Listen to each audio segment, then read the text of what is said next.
A is for Alcoholic is a program about recovery. My name is John, and I'm an alcoholic. And my name is Jerry, and I'm an alcoholic. Join us as we go through the alphabet of alcoholism, one letter at a time.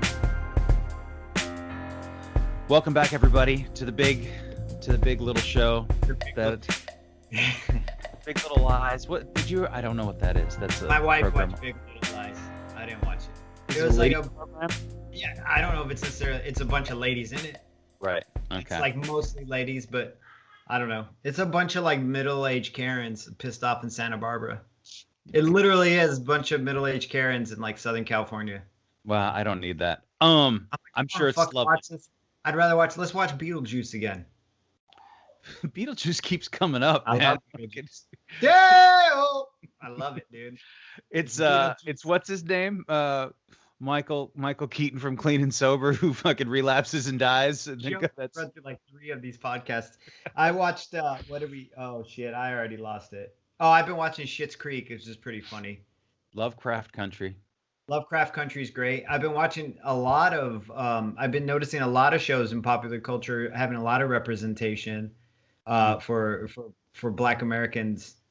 Lovecraft Country, I've been watching Fargo. Chris Rock is in that one, right? It's weird to see him as a tough guy, but he pulls it off. Is he good? Because I've never thought of him as a good actor. Who else is in it? Fucking Andrew Bird is in it. I just saw that. Isn't that crazy? Andrew Bird? Yo, is that mortuary dude Andrew Bird? That mortician? Yo, that's Andrew Bird. And in one scene, he comes in happy and he's whistling like really well because he's a whistler. Yeah. And his name is I'm sorry to be interrupted. His character's name is Thurman. It's terrible. I mean, it's great, but it's terrible. He once was in an interview and he said something about the effect of if he lost his arms and couldn't play the violin, that he would still be happy because he would be able to whistle. Yeah, he's a kick-ass whistler. He's like won competitions. Listen, listeners out there, y'all got to fuck with Andrew Bird. You really do. I mean, it's gorgeous. I think Jerry and I both saw him in the late 90s. Yeah. He toured with he was part of the Squirrel Nut Zippers originally, right? I didn't see him in the late 90s with the Squirrel Nut. You guys all went to go see Squirrel Nut. I didn't have enough money. But we did see him drunk in the park in Seattle at the zoo. That's right. Yeah, and Megan won a tote bag. That's right. I had a T-shirt for a long time. Yeah. We had like a sock monkey on it. So, welcome to A is for Alcoholic. Just be us doing music recommendations for an hour. I mean, I don't know. Is anybody interested in that? I have no idea what people are interested in. I mean, I assume it has something to do with sobriety. They want some gritty, hardcore recovery. So, let's talk some gritty, hardcore recovery. Let's talk it. Let's keep it real. The letter is Q. It's not for QAnon. That's the wrong Anon. I feel like they've co-opted the anonymous. But Q would just do our regular Q&A. I think. Yeah. But you got like reached out questions. I actually surprisingly I got a few more than 2, but whatever, like I don't want to scold the audience for not reaching out to me. Yeah, but y'all don't gotta ask us questions. You really don't. Even on a question and answer show.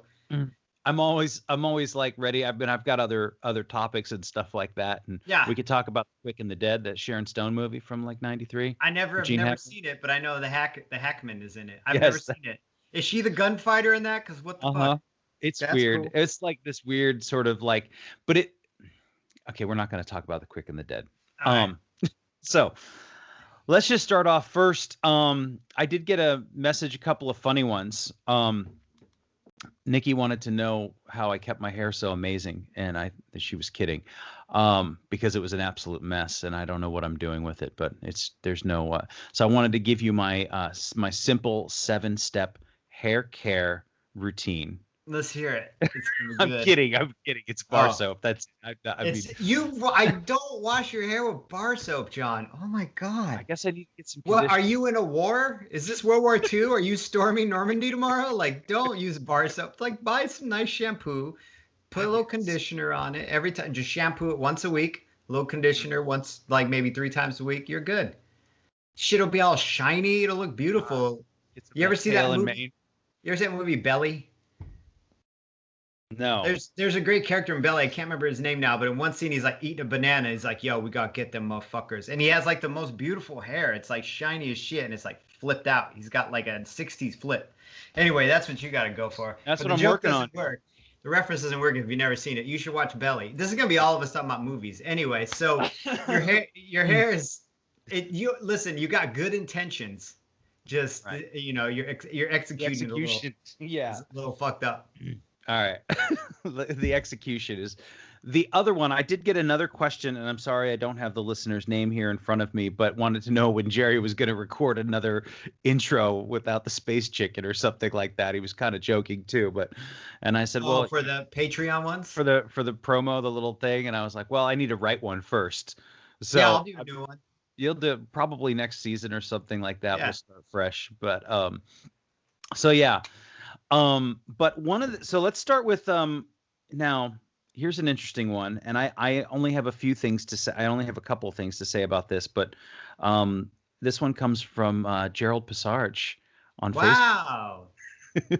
That's a blast from the past. I hope he's doing good. Anyway, let's hear this question. So he wanted to know if we knew anything about European habits and views on drinking as compared to here.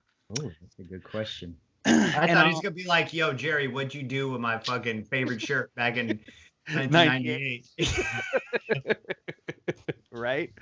Yeah. He was an old roommate from 98/99, I guess. Yeah. Yeah. Well, yeah, 98 to like 2000 at the 3060. Like yeah.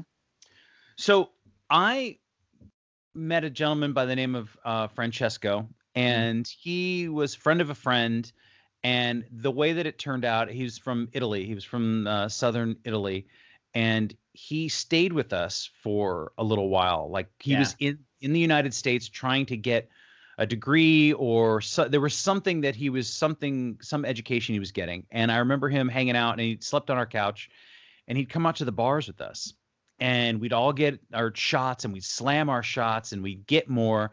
And he would just be he was like dumbfounded. He was absolutely dumbfounded he's like, you Americans, you drink so quickly. And then we'd be passed out or drunk or like back to the house at 11 o'clock because we'd go out at 7 and be too hammered to be completely blackout drunk, getting, the Totino's party pizza and the jug of wine and the, whatever at 7-Eleven. And he could never understand it. He said, in Italy, we get ourselves a little cordial or whatever, and you sit out there on the cafe or on the Ramblas, that's in Spain, but and you would just sit there and you sip it and you enjoy the company of your friends and your family, and you take your time. And we will drink until 4 o'clock in the morning, but we just sip it. Right. And that to me, I was like, that's fucking crazy. I just want to get hammered. Right. Francesco. I can't. Dude, I love Francesco. He's a good guy, but I can't imagine him coming from this provincial Italian life. I love the word provincial, by the way, where they're just these old buildings and steeped in tons of history. And humans are humans, regardless of wherever you go. But then he comes to Seattle and he meets up with like these tactical heavy hitter alcoholics who are like, you guys are like the SEAL Team 6 of drunks back then. Y'all had like balaclavas and cool beards. Like y'all had this fucking the schmog, the schmiga or whatever, the neck wrap and cool beards, like a backwards baseball cap. And you're like, yo, 410, we're going to go in there and 8-6 this thing. All right. We're all going to get 86 tonight, and he's just like, what the fuck? He was just blown away. Yeah. And it never occurred to me that there was like a different way of drinking. Right. I wonder if that's cultural though, or just him being a non-alcoholic meeting up with a bunch of fucking degenerates. I don't know. Well, I think it's partially cultural because he would go out with friends, and I imagine that if you are a social drinker, if you are somebody who goes out and drinks, you probably know at least one alcoholic. If you spend time in bars, if you spend time around booze, if you spend time, and I'm making an assumption here, but I think it's probably a pretty good chance that somebody is an alcoholic. And if you don't know any alcoholics, then you're probably the alcoholic. Right? Yeah. Like, no, none of my friends are alcoholics. Yeah, we all drink normal. Right. So, but that was just the funny thing too. Francesco one time went into Safeway and we told him to go get a 6-pack of beer or something, and he came back and he had he bought us non-alcoholic beer. And we were Nice. all He's like, all, here's some Becks. You guys must. What a basically, sacrilege. we're like, oh Jesus, come on, man, what are we supposed to do with this? So, but so that brings us to the next Well, question. you spent What? time in Europe too, though, and drank in Europe. But you drank the Yes. way you drank when I you were drank. in Europe. Fair enough. Yes. So I was in Spain and Portugal, and thank you for bringing this up. I remember I was with a friend and we were having lunch, and for whatever reason I was drinking rum and orange juice. I don't know why I thought that was a good idea, but whatever. So he orders his food, and I think I got something. It was one of these days where we kind of went off on our own and then we met back up before cell phones. I mean, how do you do that? I don't know, but anyway. Right. So we met back up, and he was getting food, and I think that I wasn't. And I said, I'll just have I asked the waiter for a rum and orange juice, and he comes out, and the waiter comes out with an empty glass, a bottle of rum, and a thing of orange juice. And he starts to pour the rum, and I'm not like paying attention or asking for anything, or I just assume he's going to mix the drink for me. He keeps pouring the rum, and I finally go, whoa, whoa, whoa, whoa, whoa, that's enough. So it was about 3 shots of rum, and then he filled the rest up with orange juice, and that was it.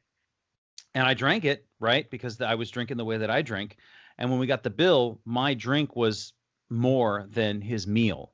Right. And so I think there was this I feel like in my summation of this, there's this sense of personal responsibility in Europe that you choose how much you want to drink, whereas in America, and it may have something to do with our Puritan beginnings, but it's all regulated and restricted, and you can't get a double in Utah, and there's all these weird laws about what lots you of can seatbelts here. There's lots of seatbelts here. Mhm. You know, as far as like social seatbelts. Yeah.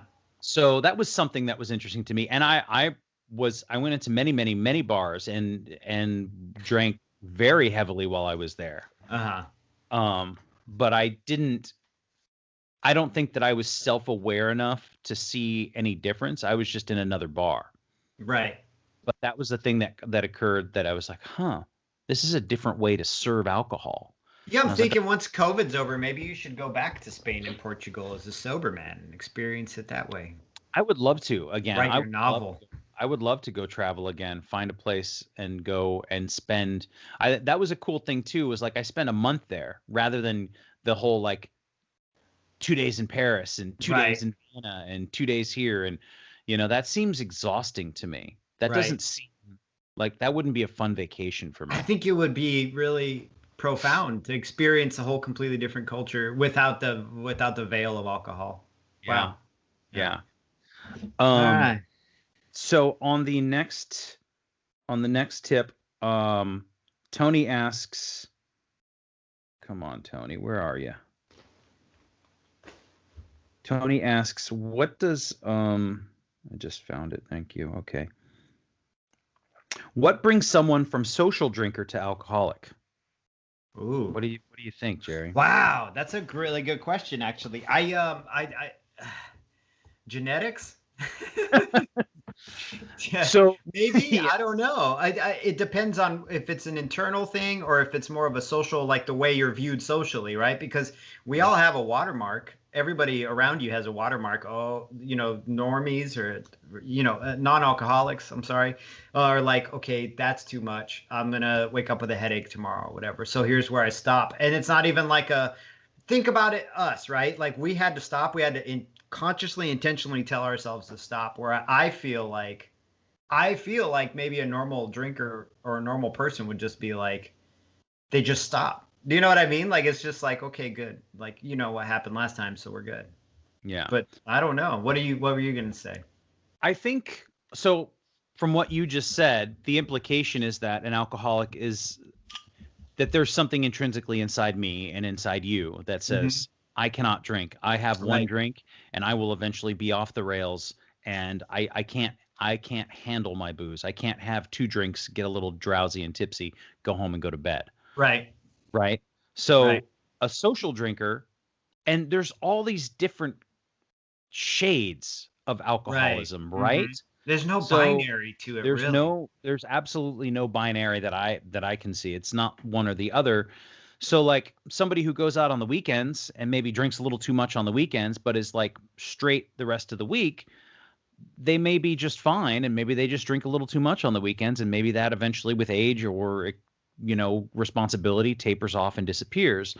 Or it could get worse and worse and worse, where then it's not just Mhm. Friday and Saturday, it's Friday, Saturday, Sunday, and then it's Thursday, Friday, Saturday, Sunday. And so I think that if you ask anybody who proclaims himself an alcoholic, they would say, I it's inside of me. But you can be a heavy drinker, you can be a problem drinker, Mhm. you A can binge drinker. you can be a binge drinker. So I think and I know people who go and have a couple of drinks. I mean, your wife, So like, weird, dude. So it's still weird to me, dude. She bought a bottle of vodka like I think I mentioned it before, like a week ago, 10 mhm, days ago. There's still more than half the bottle still there. I'm mhm. like monitoring the shit. I'm like Isn't that funny that you are monitoring I'm it like more it's than she always is? there, right? And then like she's just like she had a really rough day 2 days ago and she's like I earned a drink. And so she Mhm, made herself a little vodka and fucking seltzer water and then little whatever, and then drank her little vodka and seltzer water, and then that was mhm. it. And then just Yeah. put the empty glass in the sink, and then went to bed. And she just changed her drinking behaviors to match yours or to Right, because match she used to ours when we party go with out. us, But Mhm. then if you look at her, if I really looked at her without the alcohol behind me, I'd notice she wasn't drinking nearly as much as we were. She just went out with us all the time. I That's drink true. 10, and she would Mhm. drink three. Right. My Mhm. 10, she would have three. Um, Yeah, so I think honestly, I don't know. I guess I could Jeff Foxworthy this shit and be like, Go for it. listen, if you've had at least one blackout, you might be an alcoholic. Do you know what I mean? Like if you've Mhm. had at least three DUIs, you might be an alcoholic. So you know, Yeah. if Or at your least kids two aren't black. allowed to live with you, you're probably an alcoholic. Right? Right. I mean, I think too, if you've had at least two blackouts, because like the first one, maybe you just didn't know your limit. You're young, you're dumb. You're You're the one young, still dumb. Yeah, right. fucking But around, right? First day of college, you ain't got no parents. You're gonna get wild. but if you're waking up and you don't remember the night before, And you you're in might your be an alcoholic. 30s. And you're in your 30s. Yeah.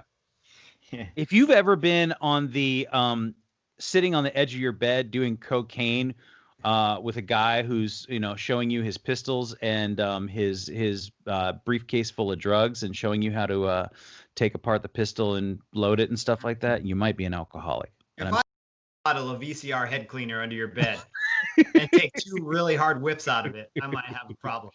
right. So Might be an alcohol. have you, if you've ever hidden alcohol, if you've ever monitored your intake of alcohol in an evening, you might be an alcoholic. You might be. Listen, in your private, yeah, you might be. If you're in your alone time and you're like, man, this is fucked up actually, and you do in your alone time. If you are, you already know the deal. Mhm. You know what I mean? You can be in denial, but there is that voice back there that's like, this ain't working, man. You're really fucking this up. You know? Yeah, I Yeah. was thinking about the this ain't working thing, and I was in a Zoom meeting this morning and listening to people and just that, and it's different. It's so different for everybody. And I was thinking about somebody was talking about their bottom and their gift of desperation. And Mhm. when I think about your experience and my experience and how extraordinarily, now they were harrowing and awful and tragic, but like still pretty mild, right? I Yeah. mean, if you can call your wife telling you she's going to leave you with the kid mild, but you know what I That's a mean? lot more mild than what I've heard in the So rooms. yeah. Yeah. And for me, I just had this epiphany and it was like, boom, oh shit, I'm gonna lose everything. Do you want to Yeah. lose everything, John? And but Mhm. it was very mild. There was no DUI. I was not court appointed to go to a meeting. Right. When you hear about Jesus, when you hear about somebody who drove in a blackout and killed somebody and has to spend the rest of their life in prison Right. at the age of Those are the 75, extremes. like Yeah. that's insane to me. It's terrifying. So I think it's again we always like to say that it's up to the person. You make your own assessment about whether or not you're an alcoholic, because that's really who it matters to.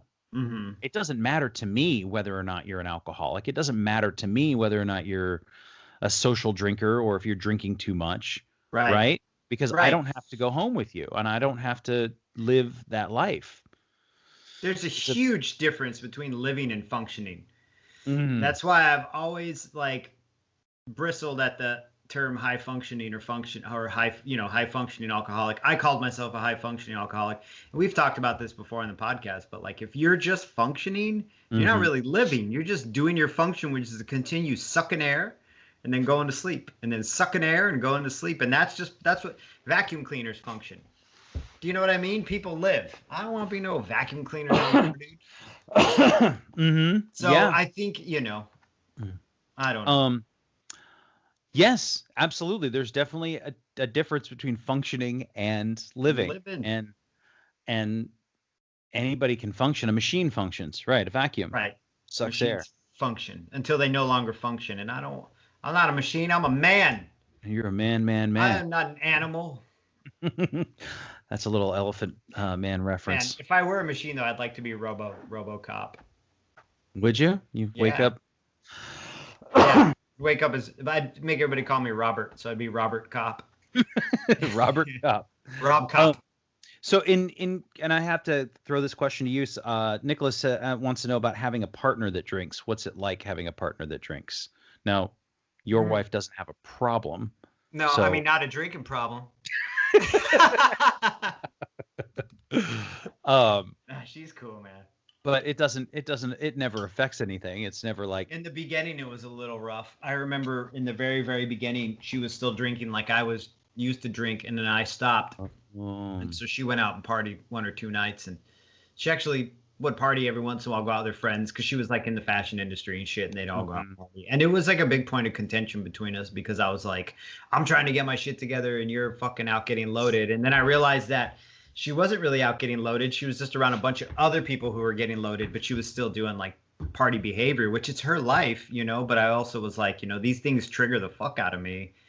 And I don't know, man, a lot of it changed. I think once she kind of realized, oh, this isn't really working for us either. I don't know. Having a partner that drinks is not a big deal now, but in the beginning it was pretty rough. It was hard to watch like my partner in crime, like, and she didn't get drunk all the time. I think she got drunk like twice in my earlier recovery. But even those 2 times, it's like, you fucking dick. I want to be where you're at right now. And that's fucked up. But it's not. Yeah. It's more envy, right? Yeah. Than anything else. Yeah, because she wasn't also not an alcoholic. She wasn't acting out. She wasn't coming in and being like, shut up, stop it, and throwing a fucking chair at me. She was just partying, going out, dancing, and coming home. That only happened like once or twice, but yeah, it was a lot of envy in the beginning. I remember talking to my old sponsor and being like, why does so-and-so get to drink and I don't? What fucking kind of world do I have to live in where this fucking piece of shit gets to drink and I don't? And my sponsor looked at me and he was like, no, that person has to drink, dude. Like, you don't have to anymore, right? And those are those big differences of language, like flipping the language in your mind to make it work correctly. Yeah, so that was really helpful to me too. That was not connected to that question. I just kind of diverged. No, that's fine. I mean, I think that I feel really, we use the word grateful a lot, but that's because it works. I feel really grateful that there's this sense that I do not have to drink anymore, right? That I do not, that it's been lifted. Right. It's no longer an issue for me it's no longer an issue for me. Like I don't have to. And you talk about that bit of language, like that's so important because I had to. And so for me to get jealous of somebody else's or envious of somebody else's addiction is just my own addiction, like getting its feelers in me, getting its fingers in me, getting its fucking claws in me and going like, hey man, remember me? Remember we used to have fun? Now you don't have fucking fun anymore, John. You're No. such a loser. You're Just such a do it. square. You just have to do it. Square, really? Your internal I voice don't know. calls you. Mine's like, you fucking bitch. Right. And so, Right. or whatever, however, however it works, however it, whatever your alcoholism says to you, however it acts, Right. I just know that like I don't have to. And just the realization that there are other tools and other ways of coping with the world, because that's what it was. It started out as I'm in a lot of pain. Maybe I'm in a lot of pain because childhood trauma. Maybe I'm in a lot of pain because I just fucking am not doing what I want, or Right. whatever it was. I didn't Maybe you're learn just anything. a drunk. Or just a drunk, Just a right? garden variety alcoholic, like good old Mhm. Richard Lewis over there. And it's just, and now I go, oh, okay. There's other things I can do. I Mhm. can go for a run, or I can just sit and be. And like, and going back to the social drinking thing, I was at work last night and the chef was asking me, I don't know how it came up, but it was somebody was joking, cracking some jokes about doing shots or doing something like that, or getting fucked up somehow. Mhm. And I don't know how old he is. He's probably in his late 20s, 30s. I don't know. But he's younger than me. And he says, when's something about a bender, going on a binge or a bender? And I said, Mhm. he said, when's the last time that you went on a bender?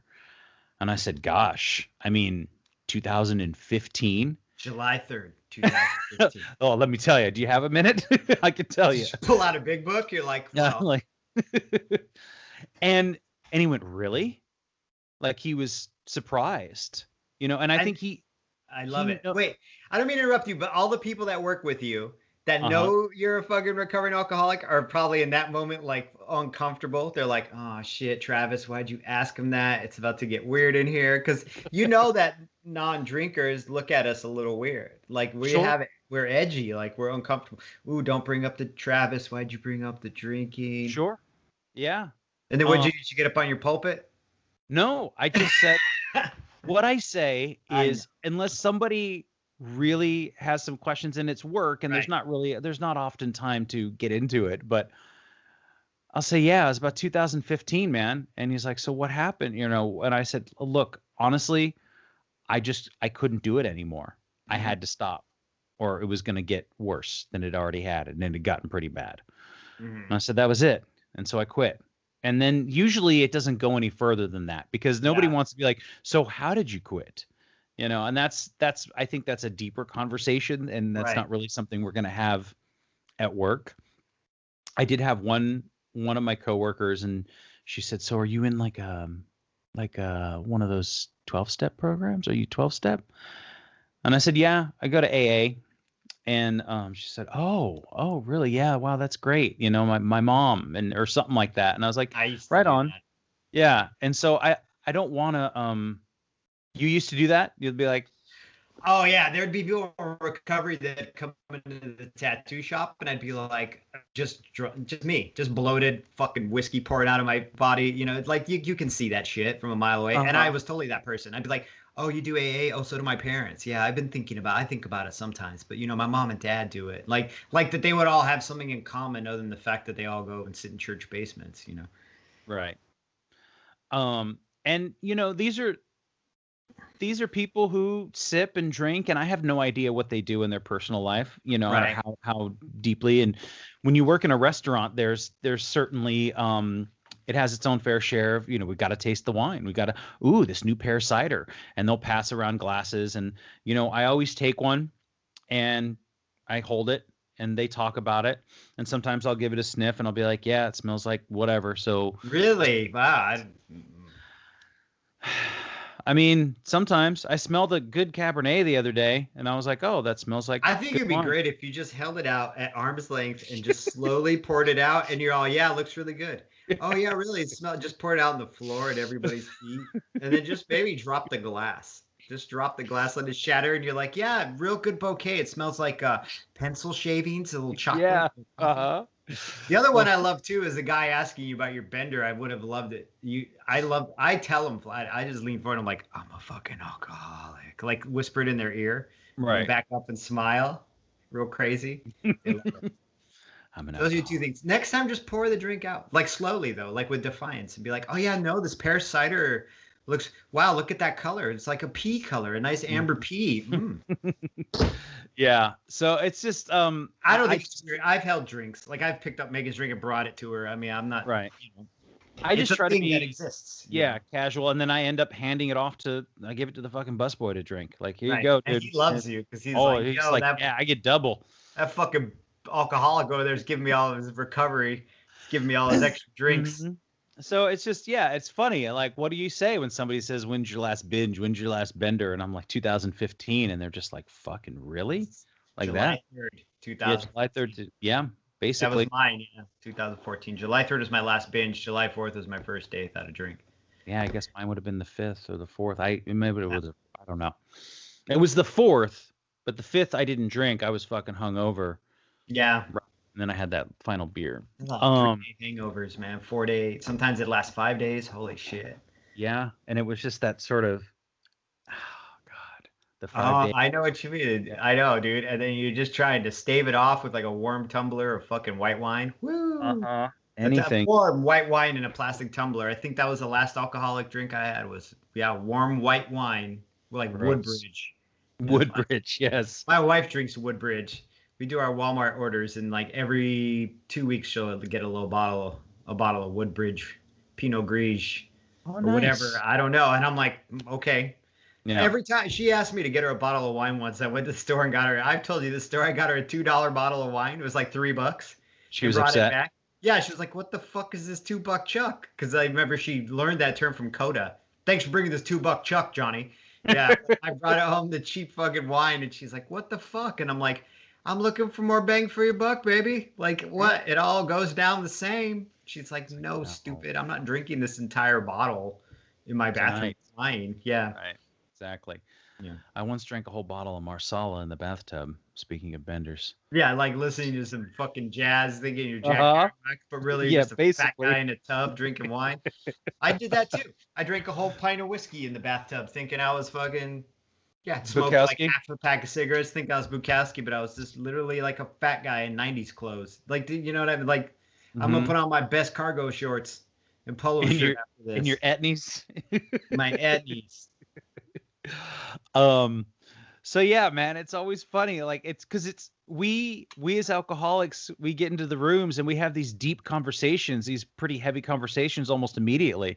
Be like, "Hey, how's it going?" They're like, "Well, just got out of court and I'm gonna be able to see my kids again for the first time in 5 years." And I was like, Jesus, Yeah. thanks, But then thanks, you're Margaret. like But genuinely happy for Margaret too, though. Right. You're like you're stoked, but that's some real shit. That's Right. not some shit you tell people on the street. I've always, in my whole entire life, I fucking hate small talk. I hate it. I just can't stand. I do it, but I can't stand it. I remember even like having clients be like, "Man, you're weird because you don't like it."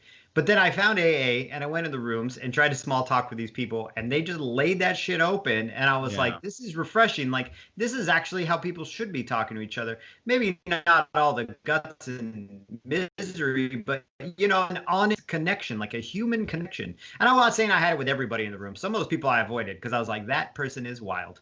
But Mhm. but a lot of people I talk to, they tell you the real shit that's going on, and I really appreciated that because then it opened the Yeah. door for me, a narcissist, to say all my real shit. Yeah. So yeah, I'm with you there. I don't mind it, Mhm. and I really appreciate it. And there's enough small talk in the world, but it's different when I know that somebody's like, I think the guy who was asking me about my bender was kind of curious, but didn't really know what to ask, and it wasn't like the right time for me to say. And it probably has gone around the staff. It's probably not a very big staff, and they're probably No. like, "Oh, John over there doesn't drink. Like he's an Mhm. AA dude." So then he's probably like poking, like, "When was your last Right. vendor?" Yeah. And somebody else I work with too, they once said something about the notion or the feeling that I got was that, well, alcoholism is a personal responsibility and you have to make a choice and it's up to you. And I didn't want to argue with him about like, Mhm. well, it's actually, I feel like I was born this way, to quote Lady Right. Gaga. But but it was just this moment of like, well, I'm not going to get into an argument about how I'm intrinsically alcoholic. Right. Versus, I used to get in those arguments at work all the time. yeah. Well, Like every fucking day, dude. They're like, oh, it's a choice, personal responsibility, bro. Take I'm like, care of the yourself. first one is, yeah. Right. But what Exactly. about number 12? Am I still making a choice then at number 12? No. Really? Because I can barely, I mean, there's a big pee stain on the front of my pants. I'm missing a Mm-hmm. shoe. Mm-hmm. Like, where's my choice end and begin? Right. Yeah. Which brings me to the next question. Patrick says, where did I leave my wallet? I think he's kidding. I don't know. The But I would trick is to check the put it bar. in your front pocket. Yeah, Right. check the bar first. Because usually don't leave the whole wallet. Usually just leave the credit card. And then you got to come back the next day and close out the tab. And they're like, by the way, you gave us a $50 tip because you were a fucking asshole and you left your card here overnight. Mm-hmm. The second part is I always put my wallet in my front pocket now because sitting on your wallet is really bad for your back. Right. Well, me too. I mean, I have this little. It's more of a billfold these days. I finally got rid of the big leather like clasp. I still have a big leather wallet. You got a little billfold, like a little clip that has a little Indian head nickel on it or something? Basically, yeah, and it's got a couple slots I can't do that. See, and I thought the same way, man. And then I got it and I moved everything out because this other wallet was getting too big and I would put things in it and it was fucking sitting on it. And yeah, it's great. I love it. I absolutely love it. And it's like that. It's like leveling up. It feels like a level up because that chain wallet, the black leather that was all cracked. And I think I had this bad motherfucker on it. Yeah, exactly. And it just sort of was like this reminder of the previous times and the old days. And so it was like, oh, like okay, that's my alcoholic wallet. I can't fuck with that no more. Yeah, I think I gave it to somebody. I was just like, yeah, another alcoholic. Yeah, basically. But I just don't. Yeah, I like it. I like the little billfold. It's quick. It's easy. I don't like the way that the other wallets fold your money in threes and then it's all like fucking folded up. Oh yeah, you read a big wallet. I just have a little leather Ben Sherman. I really like the flat plastic ones that I see advertised on YouTube. Yo, if you're an alcoholic and you own that company, get at us. I will advertise that shit and use it because those things look dope as hell. But Patrick, I think your wallet is either under your couch or in your significant other's car under the passenger seat. I bet you dropped it getting Jack in a Box. Yep. And if you're sober, then if you're in recovery, it's probably in the basement of a church when you took it out to put money in the hat. In the basket. And pass it around. Yeah, the seventh tradition. Put your wallet down. Get it. I've got another question from Nicholas. Well, it's more of a problems with dental work or other things resulting in pain medication or benzodiazepine. Yeah. The dangers or problems of that. I know them benzos. I don't fuck with them. Benzos are like tranquilizers. Did you take them when you broke your leg? But you were drinking then. I took that was my longest sober stint without alcohol is when I fucking shattered my right leg. Jesus. Because I was taking Percocet. And the codeine or the opiate or whatever, that synthetic opiate that's in Percocet, like fit me like a glove. Like if I didn't go back to drinking and Percocet were a lot easier for me to get, I probably would have fucking eaten as many as I could. I loved Percocet. Yeah. I loved the circus pets. But then when you're drinking, you guys would have the Percocet. Yeah. Hey, yo, you got any of them circus pets? You know? And you guys I could never understand how you guys could take Vicodin and Percocet and drink. Like I was always afraid I was going to die. Like my mother pounded it into my head growing up, never take opiates or synthetic opiates and drink, you will die. 9 times out of 10, you'll die, Jerry. But then she also said, I have a friend whose son smoked crack and his heart exploded. So I just always thought I was. So I never fucked with that. But as far as like I got a tooth pulled because I had an abscess in it and I couldn't afford to get the tooth rebuilt. I couldn't afford to get a new tooth. So I just had it's a back molar. I don't really use it. I hadn't been using it anyway because I had an abscess in it. I hadn't been using it for 18 months. So they yanked it. And so he gave me some acetaminophen with codeine in it, like Tylenol 3, like the big ones. And usually I tell them I don't take anything that's a narcotic. But for this one, I was afraid I was going to be in a lot of pain, so I took them home. But I never took them. I didn't take one. I just fucking wrote it out on Tylenols. In all luck, like I haven't had a traumatic injury yet that would necessitate the use of a painkiller. But I honestly think, for me personally, if I needed to manage pain, I'd probably try marijuana first before I would try an opiate. But once again, like if I were going to take any substance that would alter my consciousness, I would only take it because I needed to take it, not because, Right. at least in the beginning. And I read about a lot of people who have slips. I mean, that Dax Shepard dude is talking about having to slip on painkillers after 16 years of sobriety. They're Mm-hmm. sneaky as fuck. But I was on benzos after, because they took me off of the Percocets on my broken leg, and Mm-hmm. I had really bad withdrawal from it. Like I couldn't sleep. I was sweating and shaking. I was having massive insomnia from it. And so the doctor put me on tranks. And those benzos I didn't like that much because they didn't feel like Yeah. sets. But they'll give you benzos to come down from drinking. I think that's what they give you in the hospitals, like a little bit of benzodiazepam. I would definitely never take benzos and drink. That will absolutely kill you. That's not a Leanne horror story. That's an absolute 100% benzos and booze together will fuck your world up. I say don't fuck with them unless you absolutely have to. That's my opinion. Yeah. But I have I what? don't know. If I was gonna say, I'm sorry, I don't mean to keep interrupting you. My answer is, if it makes you question it, don't fuck with it. If you're like, I don't know, then just err on the side of no. So I had some surgery in the spring of 2017. Mm-hmm. I guess it doesn't really matter. I got a vasectomy. Yeah, you And talked about. okay, but I just wanted the delicate nature of that surgery, and You've been it was gilded, basically I got gilded. gilded and gilded, gilded and gilded. The John Staley story. Go ahead. Yes. And they gave me, I think it's Vicodin. I don't know. Probably Vicodin. They like to give you Vicodin. So they gave me a bottle of Vicodin, and I told them the whole thing. I was like, look, man, like, I really don't want to fuck with this, even if there's a lot of pain. And she said, just get it in case, right? And I remember there was some issue with like the prescription and getting it at the right pharmacy. And I was in a lot of pain, and I was like, man, I would just love to have them. And I ended up getting them, and everything worked out. But I didn't take any during the recovery process, which lasted about a week and a half or 2 weeks. And I just just filled my blood with ibuprofen basically for the duration, and ice packs. And so the Vicodin still lives there. It still lives in the bathroom. And I think I gave a couple to a friend of mine who had a tooth issue, and I know you're not supposed to whatever. But it wasn't like I want to fucking party. It was Right. So, and I keep them because I feel like there may be a time where it seems necessary. And I don't think that I'm ever like, I think, I've had a few sad moments where it's like, well, gosh, wouldn't it be nice to take a painkiller and kill this pain? And it's like, well, John, you live in a house that has fucking gin in the cupboard. So, it's the same exact thing.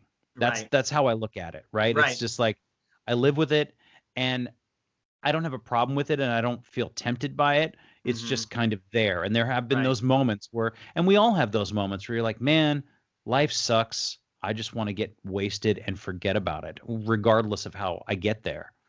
I just want to, but I think, I like you said, I haven't had a traumatic injury that has that has necessitated hardcore painkillers, Right. benzos or whatever. And so, yeah, I don't know what I would do if God forbid, I hurt myself to the point of like not being able to even sleep or recuperate with it. But yeah, thank God, right? I mean, I'm so grateful that at least at this point in time, we haven't hit that point in my life yet where I start creaking and shit. I love the whiteboard behind you with the big Q on it. You like that? That's when the Qs take over, when QAnon takes over, maybe you'll be happy you had those fucking tranks or those painkillers, because then you can trade them. You can trade them for goods and services. Well, see, that's the other thing. Yo, I got some codeine. I'll trade you for that goat. Well, I have a couple bottles of wine too that I've kept. They gave me it for some party I worked, and I was like, I use them as the way I see it is like it's a commodity. It's a birthday present. It's birthday present. It's a Christmas present. You may end up at some point in your future with someone over who does like a occasional glass of wine. A glass of wine, or go to a party and you can bring a nice bottle of wine. And so, boom, yeah. Here's your fucking, it's a new baby mitzvah. Here you go, boom. That being said, I think that I have a little more experience with being sober around it, being that I tended bar for Yeah. couple years and still to this day work with booze, work with wine and beer, and don't drink. So I would just say be careful. And the other thing about dental work, and I just recently went to the dentist, and they were like, well, we see some decay here, and we're not going to go in and give you fillings for these, but they're going to do this fluoride treatment, blah, blah, blah, whatever. And the woman was like, John, do you floss? And I said, no, not really. And she said, you need to start flossing. It's going to be the one most important thing that you do to keep the decay down. Like, get up in there Right. and take care of it. And I was like, fuck. And she's like, it's going to help you in the long run. And so when I do it all the time, dude. It's not hard. yeah, I know. Seriously, I just do it in front of the TV, up next to my wife. I'm like, yeah, it's gross, but I'm doing it. You gotta live with me. Anyway, I got the same lecture when they were cleaning my teeth, and the lady's like, you got some fucking pockets in here, bruh. And I was like, yeah. And she's like, are you flossing? I'm like, well, I flossed today because I knew I was gonna come see you. And then we all laughed. And then she's like, all jokes aside, your shit will all fall out if you don't floss. And that's our dental portion of recovery. Your teeth do get all fucked up from drinking, though. They get really And fucked up. Smoking, drinking, all the all the bad food that comes with it, right? All the sugar and fat and grease and fucking passing out without brushing your teeth after fucking Jack in the Box and a bag of jelly beans and a quart of fucking rum. Dude, I know. That's like the Wagner diet right there. So I would say though, like I keep interrupting you. I apologize. But what I'm saying is really important. Yes. So I would say don't take the painkillers. I would say maybe, once again, if it gives you pause, don't fuck with it. You know, Last resort. Last fucking resort. I mean, I don't see if there's any other way. And you're right. I mean, I would probably be the same way. I'd probably go medical marijuana before I would do the opiates. Right.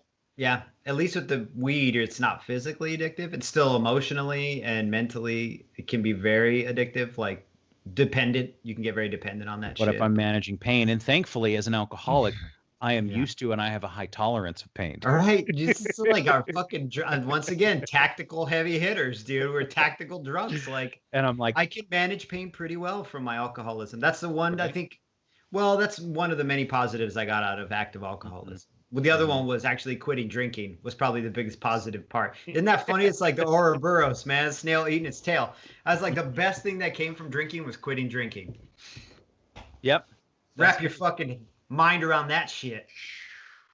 Yeah, that's true, man. It's true. I have a question here from Kay, and she wants to know about non-alcoholic, quote unquote, booze. Is it a trigger or not?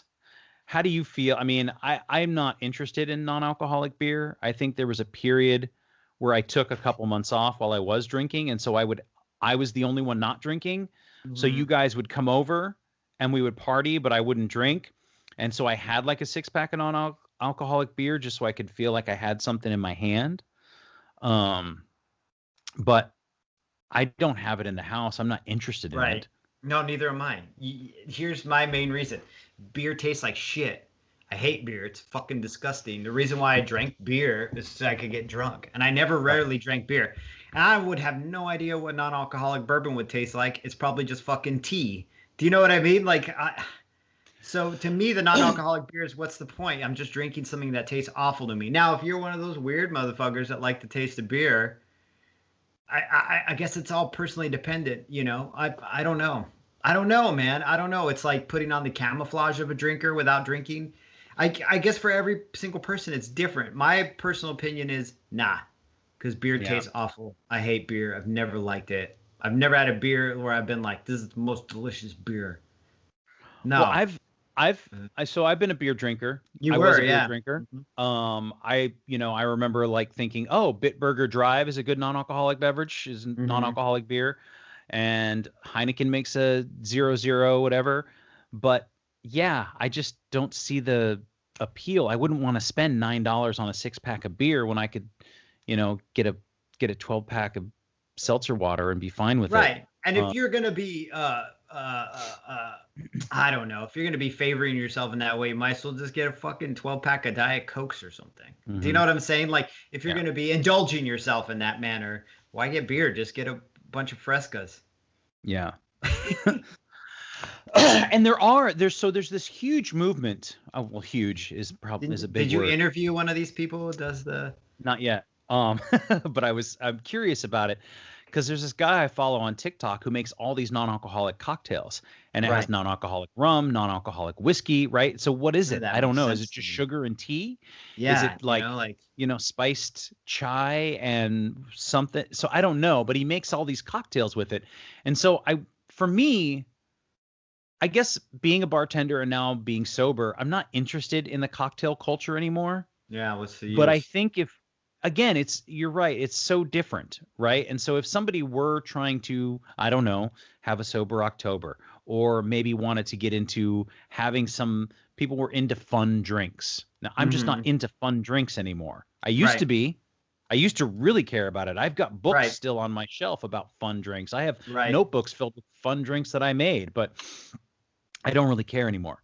But that being said, I think it's interesting that people are doing this. And I think there's some value in it, in that if you wanted to have a non-alcoholic old fashioned, I mean, again, me personally, I don't see the point. But same here. I think there's a notion, again, we're talking pre-COVID, where so I interviewed the guy. I'm sorry. Yeah, I totally did. This is a different dude, but Sands Bar, and he does Chris Marshall on Sands Bar. I can't believe I forgot that. So it's basically, it's more about a place for people to come and congregate and socialize and not have to have the pressures of alcohol. Right. Yeah. So, if you listen to the podcast that I did with him, the conversation, he's like, the drinks are great, but my focus is not on the drinks. My focus is on like having a cool space and being able to go and hang out and not have people feel pressured by alcohol. And it's not just like I have to drink or you're going to drink, or, people don't like to go to bars. A lot of times I remember women don't like to go to bars because fucking drunk dudes are there. Yeah. Drunk dudes are the worst. We're so fucking bad. So I think that there is some value to it. I just know that for me, like, I guess maybe having a ginger, rosemary, lemongrass spritzer would be fine, would be fun. Yeah. But I'll have a club soda and lime. Right. So I don't think there's a trigger to it. I wouldn't, if they had non-alcoholic beer at a wedding that I was at, I wouldn't partake. I would just get a glass of water. It just seems like an empty gesture. Like it's just like, I don't know. It's like doing sign language in the dark. Like no one's gonna fucking see that shit. Like that's a weird metaphor. But to me, it's just there's no payoff. So what's the deal? I'm here to drink. I'm drinking to get drunk. I'm not drinking because booze and cocktails taste good. And that's you and I. And that's just you and I. And some people make your reason for not drinking could be vastly different from mine or Jerry's. Your reason for not drinking could be, I got to get up in the morning. Your reason for not drinking could be, I just don't feel like it, or I don't want to have a hangover, or any number of reasons. Any number of reasons, right? Are you trying to cut weight for a big wrestling championship or something? All that stuff. So go ahead. NA, though, that NA probably has calories in it too, though. Some of it does and some of it doesn't. Dude, this counting calorie shit is a trip when I think about alcohol. Like that each beer is like 100 calories or something, 160 calories depending on the beer. That's like a fucking brownie. And then I just ate 12 brownies. Basically, yeah. Like a shot is like, I don't know exactly the number, but it's quite a bit. A shot is a lot of calories in it. Wow. Yeah. I don't know. You know what? Don't drink non-alcoholic. If you want a non-alcoholic drink, get a nice guava juice. Get a nice lychee. One of those cans of lychee drinks. Get a fucking Capri Sun. Yeah. So I don't think it's a trigger. It wouldn't be a trigger for me. But I would not be, I'm not attracted to the non-alcoholic beer. Nah, me neither. Yeah. That's 2 thumbs down from John and Jerry. But please do what makes you feel good. Enjoy yourself, because life is meant to be enjoyed at some points. Yes. And sometimes it's meant to be, trudged through. So. All right. So what about meditation? What What about does it? meditation mean to you? How does it help? Do you do it every day? I don't do it every day. Me neither.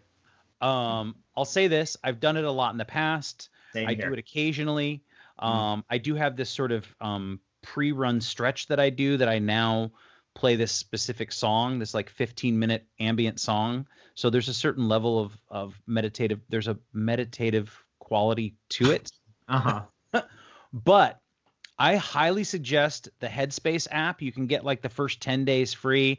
It's like $100 a year, which sounds insane until you go look at your fucking bar tab from your last bender. And then Right. you're like, oh, okay, that's not that big a deal. But the cool thing about this is that there's tons of guided meditations. And so I've learned like how to sit quietly, which, these are things we got to learn as alcoholics. Yeah. How to like, scan my head, toes, do the whole thing, get the breath down, find the soft focus, close my eyes, do all that stuff. There's the liquid sunlight that comes down through, and it like I know, right? But I highly suggest it for anybody. I mean, there's a reason prayer, meditation, it's all in there. Right. But that could be anything. It doesn't have to be sitting lotus style. Yeah, it could just be a practice, like something that you already do that puts you into, like when I paint and listen to audiobooks, it's almost a form of meditation because I'm quietly listening to someone else and just in the flow of the thing. I was thinking about meditation. I meditated a lot and I didn't like it because I didn't see any results. I was like, man, I thought I'd be calmer, more zen. And then the more and more I did it, I realized that the result of meditation was the meditation itself. Mm-hmm. Like the result wasn't this lasting thing where I'd walk around floating around all day. It was more like this being able to meditate and be in the moment of meditation was the actual result of the meditation. Right. But I don't really fuck with it very much. I pray, but even my prayers, Right. because I'm such an individual, it's such a different type of prayer.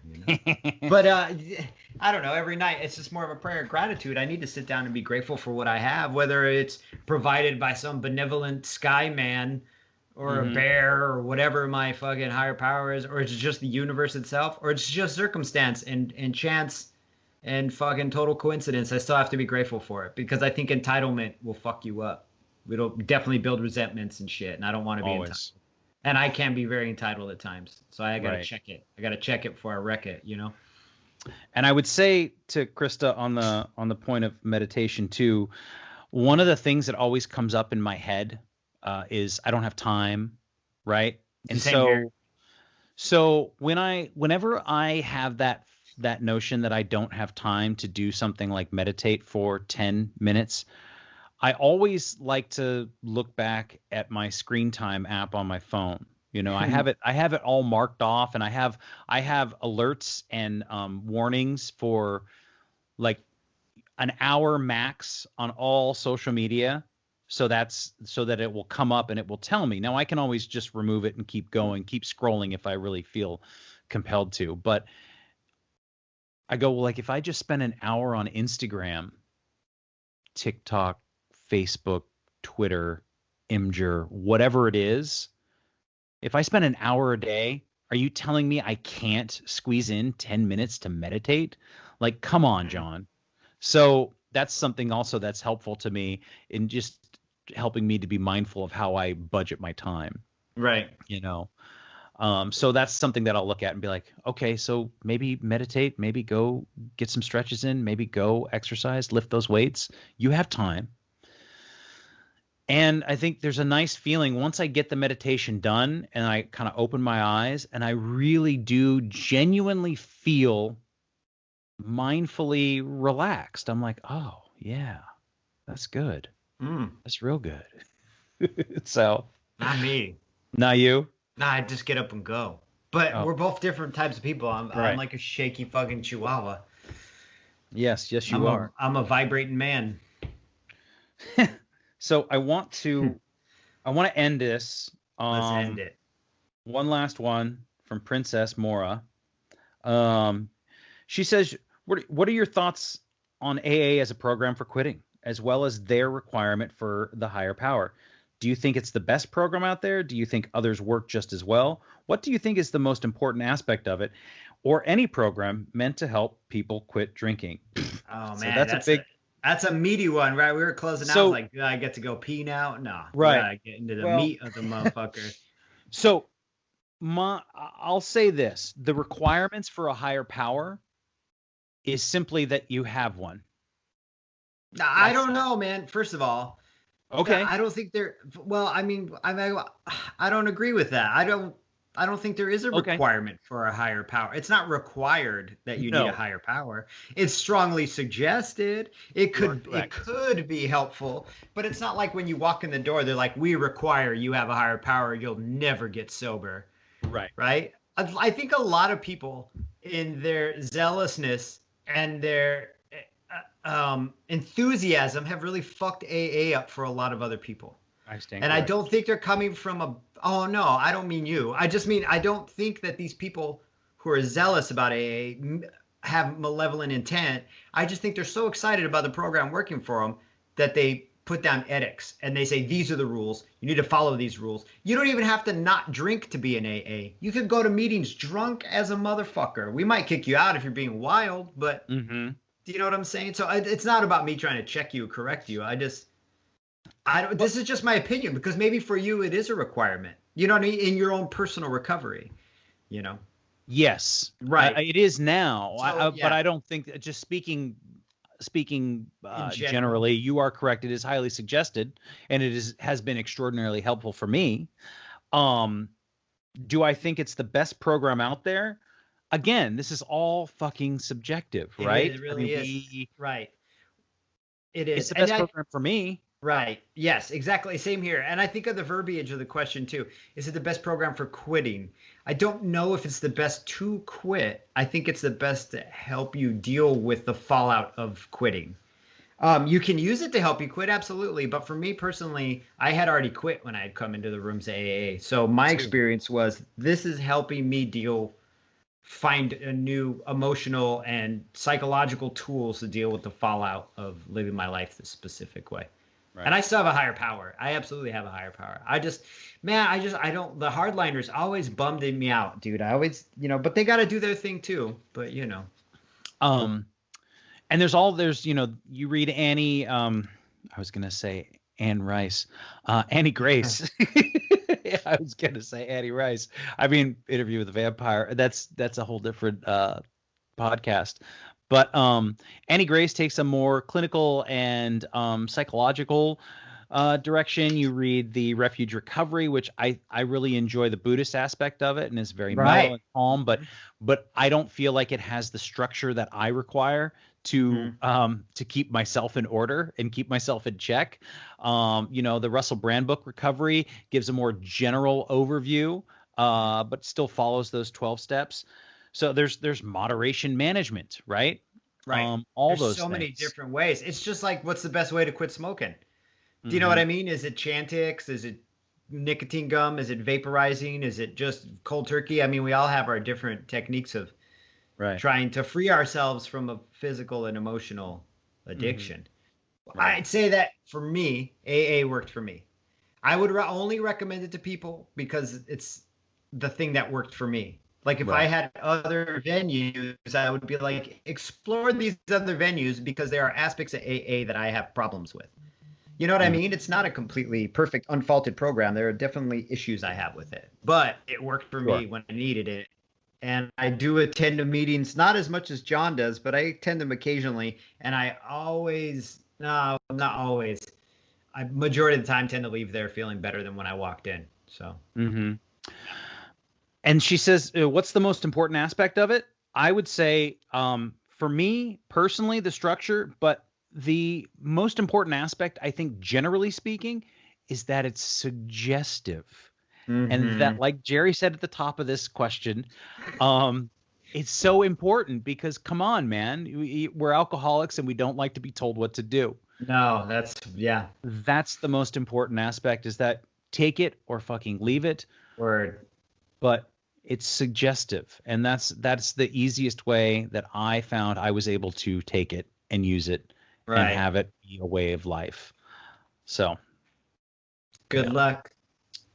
Good luck out there in the world. There were a couple other questions I think we'll save for next week because they had to deal with relationships, and I thought that would be a good R, and we could talk about That's a good one, yeah. relationships. Talk So, about our relationship. You and I, yes. Yeah. But there was some stuff about dating and stuff, which I know that you and I both don't really know much about, but Not not sober.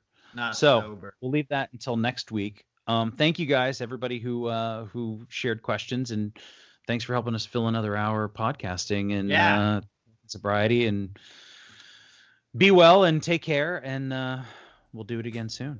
Yeah, looking forward to it. Thanks, John. Later. Later. All right. You. That's pretty much how I fart now. That's good. Thanks again for listening. Our music, as always, is by Neglect. You can find more of his stuff at neglect.bandcamp.com. And you can find us on all social media platforms that matter: Instagram, Facebook, and Twitter. And you can reach us at aisforalcoholic@gmail.com. Talk to you later. Yeah.